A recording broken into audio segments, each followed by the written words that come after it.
রাজ্যের উচ্চ মাধ্যমিক পরীক্ষায় চতুর্থ স্থান অর্জন করে কোচবিহারের মকউজ্জ্বল করল চন্দ্রচূড় সেন। কোচবিহার রামভোলা হাই স্কুলের এই মেধাবী ছাত্র পেয়েছে 493 নম্বর, অর্থাৎ 98.6%। ফল প্রকাশের পর থেকেই খুশির হওয়া জেলা জুড়ে। পরিবার, শিক্ষক ও এলাকাবাসীর গর্ব। এখন চন্দ্রচূড় কঠোর পরিশ্রম ও নিয়মিত পড়াশোনাই তার সাফল্যের মূল মন্ত্র।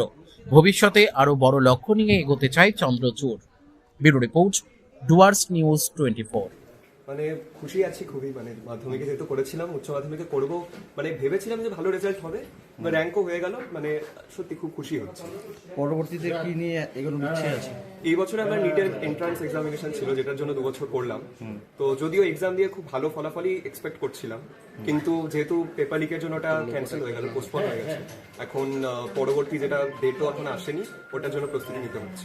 আচ্ছা, নিট তো পোস্টপোন হয়ে গেল, মানে কি বলবে, পরীক্ষা কেমন হয়েছিল, বা এখন তো আবার নতুন করে বুঝতেও হবে? পরীক্ষা আমার ভালোই হয়েছিল, মানে খুব বেশি মিস্টেক্স হয়নি, মানে খুব খুশিও ছিলাম পরীক্ষা দিয়ে যে ভালো একটা কলেজও পেয়ে যাবো। হয়তো এটা শুধু আমার সিনারিও না, মানে ইন্ডিয়াতে প্রায় প্রত্যেকে যারা ভালো পরীক্ষা দিয়েছে বা যাদের এবার একটা কলেজ পাওয়ার ইচ্ছে ছিল, যারা ড্রপ নিয়ে পরীক্ষা দিচ্ছিল বারবার, তাদের কাছে এটা একটা বড় এক্সপেকটেশন ছিল নিয়ে। বাট যেহেতু পেপার লিকের জন্য মানে এনটিএর এর সমস্যাটা কয়েক বছর যাবৎ খুব বেশিভাবে আরো ঘনীভূত হচ্ছে, মানে এই বিষয়ে ম্যানেজমেন্টের যে এরার্স গুলো, সেটা যত সম্ভব লঘু করলে খুব ভালো হতো আর কি, স্টুডেন্টসদের জন্য যারা এত বড় একটা সর্বভারতীয় স্তরে পরীক্ষার জন্য প্রস্তুতি নিচ্ছে। কিভাবে পড়াশোনা করতে? ওই পড়াশোনাটা 10 অবধি যেরকম ছিল, 11-12 একটু চেঞ্জ হয়েছে, কারণ সিলেবাস প্রচুর ফাস্ট 11-12। আর যেহেতু আমাকে মানে আমি বোর্ডসটাকে পাশেই রেখেছিলাম, প্রায়োরিটি লিস্টে সেকেন্ডে ছিল, প্রথমে আমার টার্গেট নীতি ছিল, ওটার জন্যই পড়তে হয়েছে, এবং সেটা একটু চাপেরই। আর তার মধ্যে যেহেতু মাধ্যমিকে র্যাঙ্ক করেছিলাম, তো আরেকটু বেশি চাপটা কোথাও যেন দ্বিগুণিত হয়ে যায়। যারা এবার উচ্চ মাধ্যমিক দেবে তাদের জন্য কি বার্তা দিতে চাও, কিভাবে তারা? তাদেরকে বার্তা এটাই দেবো যে মানে এক্সামের যে মার্কসটা আমরা পাচ্ছি, সেটা হয়তো আমাদের প্রিপারেশনকে জাস্টিফাই করে, বাট আমাদের পোটেনশিয়ালকে করে না। সুতরাং আমাদের যে দক্ষতা, আমাদের যে ইউনিকনেস, সেটা কিন্তু কেবলমাত্র একটা পরীক্ষায় প্রাপ্ত নম্বর দিয়ে বিচার করা যায় না। তবুও বলবো, যেহেতু উচ্চ মাধ্যমিকে একটা ভালো ফলাফল করাটাও আর কি কনফিডেন্সের জায়গা, তো ভালোভাবে পড়লে এবং সত্যি কথা বলতে গেলে নিজের এক্সামস কনফিডেন্স দেওয়া, বারবার করে টেস্ট দেওয়া, সেটা অ্যানালাইসিস করা, এবং যারা অন্যান্য মানে এইচএস এর পাশাপাশি অন্যান্য এক্সামের প্রিপারেশন নিচ্ছে, ওই সকল কম্পিটিটিভ এক্সামের প্রিপারেশন নিতে নিতে এইচএস এর প্রিপারেশনটাও হয়ে যায়। এরপরে কিসের জন্য প্রিপারেশন নেবে তুমি? আমি তো এতদিন নিচ্ছিলাম নিটের জন্য, বাট এখন নিটটা পোস্টপন্ড হয়ে গেল, এখন ডেটও এখন অ্যানাউন্স করা হয়নি, ভবিতব্য কবে হবে এক্সামটা। তবে যতদূর আশা করছি, মানে যাই হোক না কেন, এখন আবার নিটের জন্যই পড়তে হচ্ছে এই কয়েকটা মাস। আচ্ছা, শেষ প্রশ্ন, মাধ্যমিকে এরকম সাফল্য ছিল, তারপর উচ্চ মাধ্যমিকে গিয়ে আবার ফের সাফল্য, এটা ধরে রাখাটা কতটা চ্যালেঞ্জিং ছিল? চ্যালেঞ্জিং তো অবশ্যই ছিল, কারণ শুধুমাত্র এবার আমার কাছে একাডেমিকই একটা চ্যালেঞ্জ ছিল না, তার সাথে অনেকের প্রত্যাশা, এক্সপেকটেশন আরো অনেক গুণ বেশি হয়ে গিয়েছিল। তো সবকিছুর সাথে সমান তাল বজিয়ে রেখে মানে রেজাল্টটাকে মেনটেন করা আমার কাছে একটা চ্যালেঞ্জের বিষয় ছিল। তো এখন সাকসেস হয়ে গেল, খুশি আছি। বলবেন 24-এও একটা সাফল্য পেয়েছি। আমরা খুবই গর্বিত ও উচ্চ মাধ্যমিকে 4th হওয়াতে, এবং মাধ্যমিকে যখন ও ফার্স্ট হয়, আমি ওকে যেখানে নিয়ে যেতাম টিউশনে, সব টিচাররা বা সেই পাড়ার মহিলারা যা ওর প্রতি প্রিয়, খুব ভালোবাসে, তারা বলতো, দাদা এবারও কিন্তু চন্দ্রচূড়কে আমরা উচ্চ মাধ্যমিকে যেভাবে 2024-এ আমরা গিয়েছিলাম আপনার বাড়িতে, ঠিক সেইভাবেই আমরা দেখতে চাই চন্দ্রচূড়কে। এই আশাবাদী সবাই ছিল। মানে পড়াশোনার দিক থেকে বা কতটা আপনারা সহযোগিতা করতেন, না ওর আগ্রহ কতটা ছিল? ওর আগ্রহ মানে সবচেয়ে যদি বলেন আপনি, মা বাবা তো আমরা ওকে সবকিছু বলতামই, কিন্তু ওকে কোনো পড়ার কথা কোনোদিন আমাদেরকে বলতে হয় না।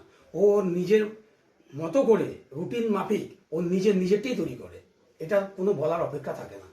ছেলের ভবিষ্যৎ নিয়ে ছেলে কি আলোচনা করে আপনার সাথে? ছেলের ভবিষ্যৎ বলতে, ছেলে মেডিকেল নিয়েই ইচ্ছা, কিন্তু ও কোনো পরীক্ষায় বাদ দিতে চায় না, মেডিকেলটা তো দিবেই। সেই ক্ষেত্রে ও যে ধরুন যেই দিয়েছে, যেইতে ও 99% পেয়েছে, অলরেডি ও মাদ্রাস আইআইটি পেয়ে গেছে, কিন্তু ও যেইটা মেন না, ওর মেডিকেলটাই মেন উৎস, আর মেডিকেলটা নিয়েও এগোতে চায় আগামী দিনে। মেডিকেলে ও মানে অ্যাকচুয়ালি কি ডাক্তার, কি ধরনের চিকিৎসা বা কি চিকিৎসা, মানে ওর মানে সেইভাবে এখনো চিন্তাধারা করেনি, বলছে বাবা আমি আগে মেডিকেলটা উত্তীর্ণ হই, তারপরে নেক্সট আমি চিন্তা করে ডিসাইড করে আমি আমার সিদ্ধান্ত আমি নিয়ে যাব। বাই প্রফেশন মানে আপনি কি করেন? আমি ঠিকাদারি করি। আচ্ছা, আর ওর মা? মা গৃহবধূ। একই তো ছেলে? একই ছেলে। দাদা আপনার নামটা একটু? সুশান্ত সেন। আর উচ্চ মাধ্যমিকেও ছেলের এই সাফল্য, কতটা গর্বিত? খুবই গর্বিত। যখন রেজাল্টটা শুনলেন, যে টিভির সামনে বসেছিলেন, কেমন লাগছিল?